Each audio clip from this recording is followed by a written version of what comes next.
Hello everyone, welcome to my YouTube channel Eco Junction by YH. So now I'm going to start the 19th lecture of National Income and Related Aggregates. इससे पहले 18 lectures बन के channel पे upload हो चुके हैं.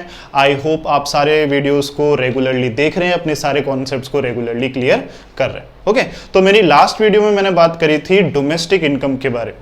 Lecture 18 में हमने बात करी थी डोमेस्टिक इनकम के बारे में. हमने समझा था कि डोमेस्टिक इनकम का कॉन्सेप्ट क्या होता है, किस तरीके से उसको ध्यान में रखना है, किन चीजों को इंक्लूड करना है, किन चीजों को इंक्लूड नहीं करना, और कुछ क्वेश्चंस भी उसके कवर किए थे. तो वैसे ही इस वीडियो में हम कवर करने वाले हैं concept of national income. National income को किस तरीके से समझना है, नेशनल इनकम के अंदर क्या क्या चीजें इंक्लूड होती हैं, क्या चीजें इंक्लूड नहीं होती, तो वो आज हम पढ़ेंगे. Okay, so now let us start. ठीक है, तो देखिए नेशनल इनकम बात कर रहे हैं किसकी, नेशनल इनकम.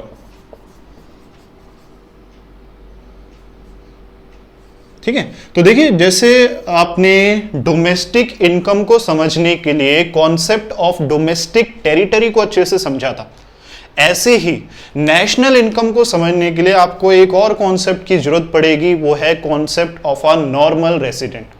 ओके, सो मैंने अपनी पुरानी वीडियोस में concept of a normal resident भी क्लियर कर रखा है, तो आप उसको अच्छे से देखिए.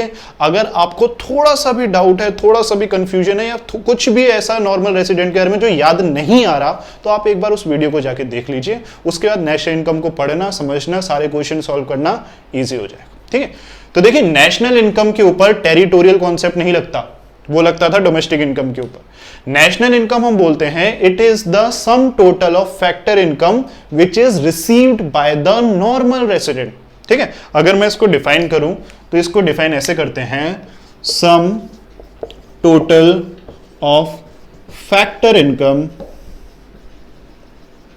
Received by normal resident of a country या territory, normal resident of a country और अ टेरिटरी. ठीक है, कहीं से भी, even from with in the territory और फ्रॉम आउटसाइड इट, और from outside it during one fiscal year, during one fiscal या फिर फाइनेंशियल ईयर, उसको कहते हैं नेशनल इनकम. ठीक है, उसको क्या कहते हैं, नेशनल इनकम. तो देखिए यहां पे ऑब्वियसली हमने हमेशा फैक्टर इनकम की ही बात करी है, हमको ट्रांसफर इनकम से कोई लेना देना नहीं है. लेकिन यहां पे टेरिटोरियल कॉन्सेप्ट वर्क ना करके यहां पे हम बोलते हैं कि भाई किसने कमाया, किसकी कमाई है. अगर वो आपकी कंट्री के नॉर्मल रेसिडेंट की कमाई है तो वो आपकी नेशनल इनकम में इंक्लूड होगी. अब चाहे वो नॉर्मल रेसिडेंट कंट्री के अंदर से कमा रहे हैं, या फिर हमारी डोमेस्टिक टेरिटरी के अंदर से कमा रहे हैं, या डोमेस्टिक टेरिटरी के बाहर से कुछ कमा के लेके आ रहे हैं, समझ रहे हो. या तो हमारे जो नॉर्मल रेसिडेंट्स हैं वो हमारी कंट्री के अंदर ही ऑपरेशंस के जरिए कमा रहे हैं, या फिर उनके operations rest of the world में थे, एब्रोड सेक्टर में थे, फॉरेन सेक्टर में थे, वहां से कुछ कमा के लेके आ रहे हैं. तो वो कहलाएगा क्या, वो कहलाएगा हमारा नेशनल इनकम. ठीक है, तो देखते हैं इसको, ये डेफिनेशन है, आप वीडियो को पॉज करके इसको लिख सकते हैं. ठीक है, तो मैं आगे चलता हूं, इसको और अच्छे से समझाता हूं. तो यहां पे हमको फोकस किसके ऊपर करना है, यहां पे हमको फोकस करना है factor income of the normal resident. किसके ऊपर फोकस करेंगे, factor income of the normal resident. देखिए फैक्टर इनकम होना बहुत जरूरी है, फैक्टर इनकम होना बहुत जरूरी है. लेकिन फिर बात आती है, क्वेश्चन आता है किसकी. ठीक है, तो फैक्टर ऑन इनकम होनी चाहिए हमारे नॉर्मल रेसिडेंट की. हमारा अगर वो नॉर्मल रेसिडेंट नहीं है तो उसका हमको कोई लेना देना नहीं है, वो हमारी नेशनल इनकम में कुछ भी कंट्रीब्यूट नहीं कर रहा, और उसको हम इस कॉन्सेप्ट से बिल्कुल अलग कर देंगे, उसका यहां पे कोई लेना देना नहीं है. ठीक है, अब चाहे हमारा नॉर्मल रेसिडेंट कमा के ला रहा है रेस्ट ऑफ द वर्ल्ड से, या फिर within our domestic territory, within domestic territory से कमा के ला रहा है तो भी वेल एंड गुड, और अगर वो आउटसाइड द टेरिटरी या फिर रेस्ट ऑफ द वर्ल्ड से कमा रहा है तो भी गुड, कोई फर्क नहीं पड़ता. ठीक है, जैसे कि हमको पता है टाटा इंडस्ट्रीज इंडिया में ऑपरेट करती है, इंडिया उनकी खुद की डोमेस्टिक टेरिटरी है. तो अगर टाटा इंडस्ट्रीज अपनी खुद की डोमेस्टिक टेरिटरी में ऑपरेट करके कुछ कमा रही है तो yes it will be a part of national income. साथ ही साथ अगर टाटा इंडस्ट्रीज ब्राजील में है, साउथ अमेरिका में है और वहां से कुछ प्रॉफिट्स रीप करके लेके आ रही हैं तो भाई यहां का ओनर तो यहीं का है। जो ओनर की वेल्थ है, संपत्ति है, वो तो इंडिया में ही जोड़ी जाएगी। ओनर तो क्या है, ये कंपनी कहाँ की है, इंडियन है, तो ये रेसिडेंट किसका है, इंडिया का है। तो वो जो भी प्रॉफिट्स वहां से कमा के लेके आ रही है टाटा इंडस्ट्री, वो भी हमारी नेशनल इनकम में इंक्लूड होगा, क्योंकि अब हम टेरिटोरियल कॉन्सेप्ट से एक स्टेप अहेड चले गए। अब हम सिर्फ अपनी डोमेस्टिक टेरिटरी की बात नहीं कर रहे, अब हम बात कर रहे हैं डोमेस्टिक टेरिटरी के बजाय अपने नॉर्मल रेसिडेंट की, चाहे वो डोमेस्टिक टेरिटरी के अंदर से कमाए चाहे बाहर से कमा के लेके आए। अगर वो कहीं से भी कमाता है हमारा normal resident, it will be a part of our national income. ठीक है, तो यहाँ पे टेरिटोरियल कॉन्सेप्ट वर्क नहीं करता। दिमाग लगाना है कि भाई पहली बात तो फैक्टर इनकम होनी चाहिए, ट्रांसफर इनकम नहीं होनी चाहिए।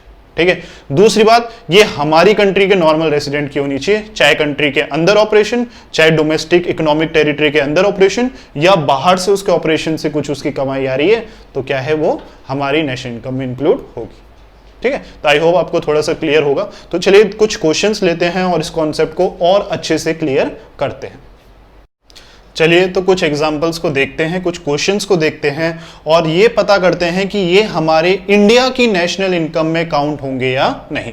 तो पहले फर्स्ट क्वेश्चन को देखते हैं, profits earned by foreign country in India.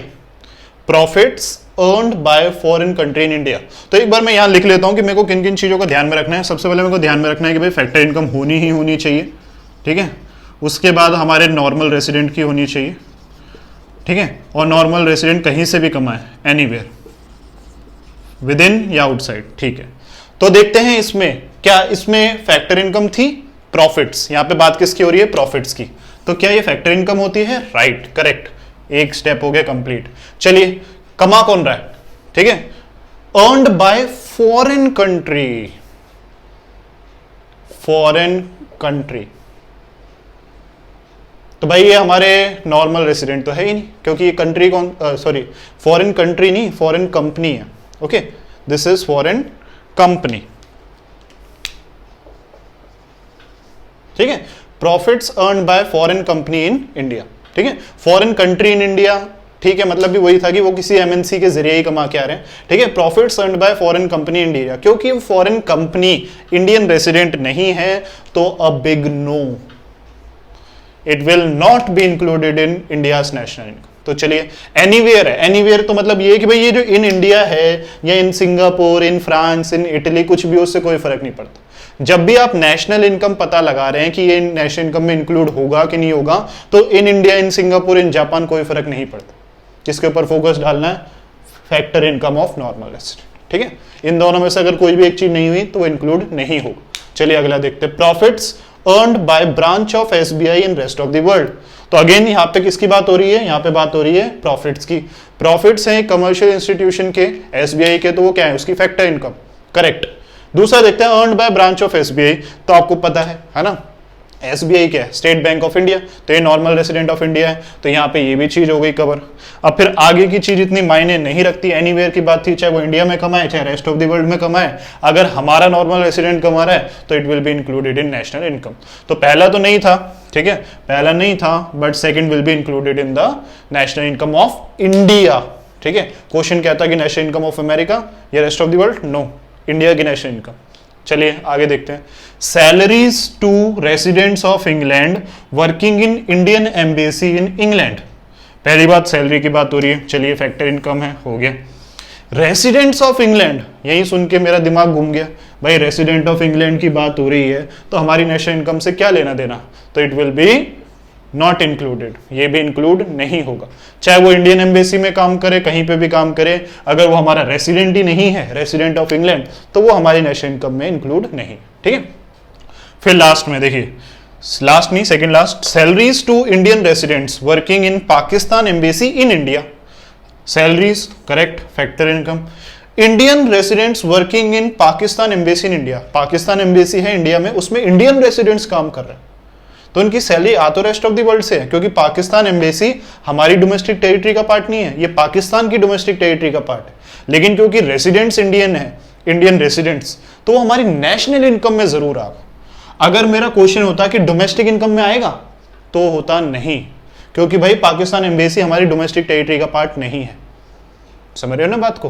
तो वो आपने वीडियो अच्छे से देखी है, मेरे को पता है, तो वो चीज आपको क्लियर होगी। इंडियन रेसिडेंट है, वेरी गुड, तो ये हमारी नेशनल इनकम में इंक्लूड होगा। चलिए अगला देखते हैं। Rent received by an Indian from his building in Singapore. Rent again factor income, received bye an Indian from his building in Singapore. अब कहीं पे भी हो, इंडियन रिसीव कर रहा है, समझ गए होगे आप, आपको क्लियर हो चुका होगा। तो देखिए इस नेशनल इनकम की वीडियो और इससे पहले डोमेस्टिक इनकम की वीडियो, इन दोनों को पैरेलली देखना, अच्छे से समझना, आपको कॉन्सेप्ट हो जाएगा क्लियर। आपको कभी भी प्रॉब्लम नहीं आएगी कि भाई इस पर्टिकुलर आइटम को मैं नेशनल इनकम में कंसिडर करूं या डोमेस्टिक इनकम में कंसिडर करूं या दोनों में कंसिडर करूं। ठीक है, तो हमारी जो नेक्स्ट वीडियो होने वाली है उसमें हम सिर्फ जो इनमें सिमिलैरिटीज है और जो डिफरेंस है उनको ध्यान में रखने वाले हैं और कुछ क्वेश्चंस करने वाले हैं जो कि डोमेस्टिक इनकम और नेशनल इनकम दोनों के ही बारे में हमको और अच्छे से समझाएंगे। ओके, तो आई होप आपको सब कुछ समझ में आ रहा है, आपको सारे कॉन्सेप्ट्स क्लियर हो रहे हैं। प्लीज सब्सक्राइब करिए, आगे से ज्यादा बच्चों के साथ शेयर करिए। ठीक है, ज्यादा से ज्यादा बच्चों के साथ शेयर करो, थोड़ा सा इनिशिएटिव लो। ठीक है, अपने क्लासमेट्स के साथ करो, अपने फ्रेंड्स के साथ करो जो सेम टॉपिक पढ़ रहे हैं, जो सेम क्लास में पढ़ रहे हैं। ज्यादा से ज्यादा बच्चों का बेनिफिट होगा। ऑब्वियसली उनको एक नई चीज सीखने को मिलेगी, कुछ एक नया नजरिया मिलेगा, एक एडिशनल प्रैक्टिस मिलेगी। And I have told you कि ऑल दो students who will remain regular with me, I will give them my notes also. Okay, so this is the best opportunity, don't miss upon it. Okay, so thank you everyone.